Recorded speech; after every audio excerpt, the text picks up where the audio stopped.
We're with the author and new immigrant Jesse Bogner, and we're going to be talking to him about his new book called Tikkunim. Jesse, what about this book? Tell us a little bit about it.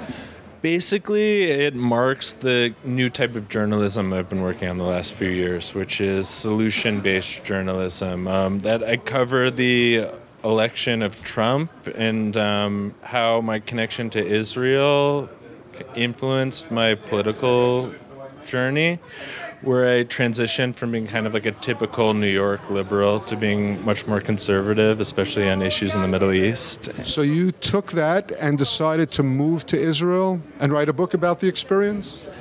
I moved to Israel a few years ago to study the wisdom of Kabbalah, that I was kind of in a place in my life where I needed some sort of spiritual solution to everything. And the way I see all these political problems and divisions in the world today, I see it as a symptom of a spiritual crisis, a fundamental lack of connection between people. And I think that the remedy for all these problems and misinformation and the splinters in society is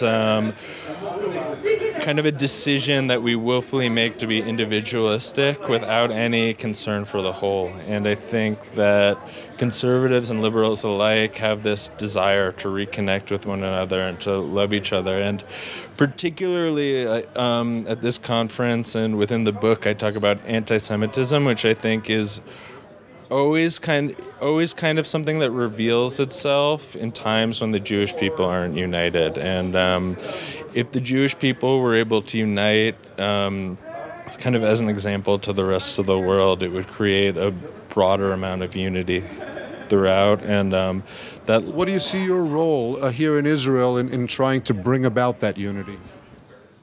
I don't know. To me, there's no reason to be in Israel except for the spiritual reason. That materialistically, it's much easier to live in America or Europe, but there's this expectation that the Jewish people of the world will come together. And I think that as a person whose main interests are spiritual and wants to connect people, that I feel like I couldn't really live anywhere else.